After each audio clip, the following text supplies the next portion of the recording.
Hidup ini penuh cerita, dan setiap cerita punya nyawa. Kadang nyata, kadang cuma ilusi yang kita yakini sebagai kenyataan. Tapi bukankah disitulah letak indahnya? Selamat datang di channel Prof. Krishna. Mari kita bercerita, bukan sekadar bicara. Karena dunia tak hanya perlu dipahami, tapi juga dirasakan. Jangan lupa like, subscribe, dan nyalakan loncengnya, biar cerita ini tak berhenti di sini. Dia adalah sosok yang dilahirkan untuk menjadi tentara, bukan politikus. Dia hanya bisa diandalkan dalam pertempuran, seperti saat bertugas di Sumatera melawan PRRI dan di Papua Barat dalam Operasi Trikora. Namun, untuk urusan politik, ia tidak memiliki keahlian. Itulah Letnan Kolonel Untung, seorang perwira yang menerima bintang sakti atas aksinya dalam Operasi Trikora di Irian Barat. Namun, setelah memimpin gerakan 30 September G30S, nasibnya berakhir tragis. Ia dieksekusi oleh regu tembak di bawah komando John Rosa dalam rangkaian tindakan represif pasca G30S. Nama Untung ternyata tidak mencerminkan keberuntungannya. Ia menjadi pemimpin kudeta yang gagal, seorang tentara yang seharusnya tetap di medan perang, bukan di dunia politik. Laki-laki bernama asli Kusman ini, seperti yang ditulis oleh Julius Pohr dalam bukunya Gerakan 30 September, pelaku, pahlawan, dan petualang, pernah menjadi anggota Heiho, pembantu tentara Jepang di masa pendudukan Jepang, saat usianya belum genap 20 tahun. Pada peristiwa Madiun tahun 1948, ia berpangkat Sarsan Mayor. Di tahun 1950-an, ia menjadi bawahan Soeharto sebagai letnan dalam Batalion Sudu di Kleku, Solo. Pangkatnya naik bertahap, hingga pada tahun 1962 ia menjadi mayor, dan menjelang tahun 1965, ia sudah berpangkat letnan kolonel saat bertugas di Irian Barat. Letkol Untung memimpin pasukan Bantengkar IDR dari Batalion 454 Kodam Diponegoro, Jawa Tengah.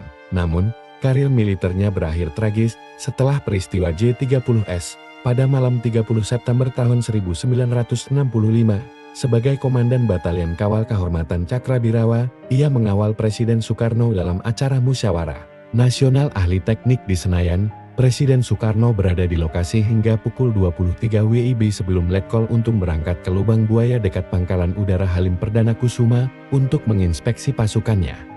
Dini hari 1 Oktober tahun 1965, pasukan yang ia pimpin bergerak menculik jenderal-jenderal Angkatan Darat yang dianggap sebagai Dewan Jenderal. 6 jenderal dan 1 letnan menjadi korban, berakhir di Sumur Tua Lubang Buaya. Gerakan ini bertujuan mencegah kudeta kontrarevolusioner.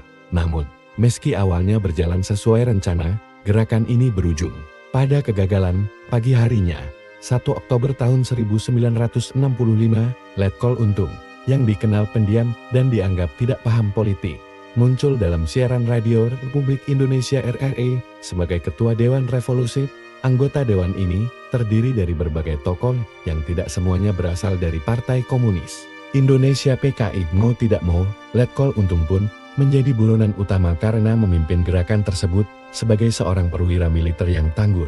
Nasibnya berubah drastis. Letkol Untung menghilang sejak 2 Oktober tahun 1965. Pada 11 Oktober tahun 1965, ia berusaha kabur ke Jawa Tengah. Dalam perjalanan, ia naik sebuah bus di kota Tegal. Namun, bus itu dimasuki oleh tentara yang tidak ia kenal. Tak ingin tertangkap, ia nekat melompat dari bus, tetapi tubuhnya menghantam tiang listrik. Kesialannya semakin bertambah ketika orang-orang di sekitarnya mengira ia seorang pencopet. Ia sempat dikeroyok massa sebelum akhirnya tertangkap. Menurut Misbach Yusabiran, dalam buku Kenang-kenangan Orang Bandung, Letkol Untung tetap berusaha mempertahankan wibawa sebagai perwira dan menunjukkan bahwa ia tidak takut menghadapi siksaan. Namun, nasibnya telah ditentukan. Pada awal tahun 1966, Letkol Untung diadili di Mahkamah Militer Luar Biasa Mahmiluk. Berkas pengadilannya didokumentasikan dalam buku Gerakan 30 September di hadapan Mahmiluk. Perkara Untung, berdasarkan keputusan Presiden tertanggal 4 Desember tahun 1965, ia diberhentikan tidak hormat dari dinas militer. Berlaku surut sejak 30 September tahun 1965. Dalam persidangan, Letkol Untung sempat menceritakan bagaimana rapat-rapat terkait G30S berlangsung, namun tak ada yang bisa menyelamatkannya dari hukuman mati. Ia dieksekusi oleh regu tembak, mengakhiri perjalanan hidupnya yang penuh gejolak.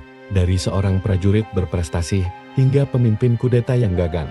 Pada tanggal 19 Agustus tahun 1965, menurut Subandrio dalam buku kesaksianku tentang G30 Resa, Letkol Untung, yang sempat ditahan di instalasi rehabilitasi di Cimahi, awalnya yakin bahwa dirinya tidak akan dijatuhi hukuman mati. Ia percaya bahwa Soeharto akan membebaskannya, mengingat Letkol Untung pernah menjadi bawahannya. Namun, pada 6 Maret tahun 1966, Mahkamah Militer Luar Biasa Mahmilub menjatuhkan vonis hukuman mati kepada Letkol Untung. Esok harinya, dikeluarkan surat keputusan dari Menteri Panglima Angkatan Darat, Letnan Jenderal Soeharto, yang menyetujui vonis tersebut, serta eksekusi mati terhadapnya. Tim pembela sempat mengajukan permohonan gerasi agar hukumannya diringankan. Tetapi gerasi itu tidak pernah datang. Akhirnya, hukuman mati tetap dijatuhkan kepada Letkol Untung.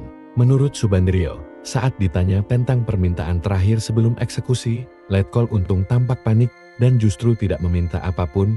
Udara malam itu terasa dingin, menusuk kulit di sebuah lapangan tambak yang sunyi. Hanya ada segelintir orang yang menyaksikan momen terakhir Letnan Kolonel Untung. Cahaya bulan samar-samar menerangi tanah yang sedikit berdebu, sementara para serdadu yang bertugas sebagai regu tembak berdiri tegak, diam dalam barisan. Letkol Untung yang mengenakan seragam lusuh tanpa tanda pangkat digiring ke tempat eksekusi. Tangannya terikat di belakang, langkahnya berat, namun ia berusaha tetap tegap. Sorot matanya kosan, mungkin antara pasrah dan ketakutan yang ia pendam dalam-dalam. Letnan Kolonel Untung, apakah ada permintaan terakhir? Suara seorang perwira yang memimpin eksekusi terdengar dingin. Sejenak, Letkol Untung terdiam. Ia menatap ke kejauhan, ke langit malam yang pekat, seolah mencari sesuatu yang tidak akan pernah ia temukan. Beberapa detik berlalu, lalu ia menggeleng pelan. Tidak ada kata-kata heroik, tidak ada pesan terakhir, hanya keheningan yang semakin mencekam. Regu tembak sudah bersiap. Suara kokangan senapan menggema di udara. Perintah segera diberikan. Siap. Senapan diangkat, laras mengarah tepat ke tubuhnya, arahkan ke dada. Letkol Untung menarik napas panjang dalam kepalanya. Mungkin ia mengingat kembali masa-masa kejayaannya sebagai seorang prajurit saat bertempur dalam operasi Trikora, saat dipercaya memimpin pasukan elit, saat namanya masih dihormati. Tapi malam ini, semuanya telah berubah. Ia hanyalah seorang terhukum yang menunggu ajal. Tembak, serangkaian letusan menggema dalam kegelapan. Tubuh Letkol Untung tersentak ke belakang, sebelum akhirnya jatuh ke tanah, dengan darah menggenang di sekitarnya. Malam yang dingin itu menjadi saksi akhir perjalanan seorang prajurit yang terseret dalam pusaran politik yang bukan dunianya. Karena dalam hidup, yang abadi bukanlah kata-kata, tapi makna di baliknya. Setiap pertemuan mengandung perpisahan, tapi cerita tak pernah benar-benar selesai. Ia hanya berpindah dari satu telinga ke hati, dari satu jiwa ke semesta. Terima kasih sudah singgah di channel Prof. Krisna. Jangan lupa like, subscribe, dan nyalakan loncengnya. Sampai jumpa di cerita berikutnya.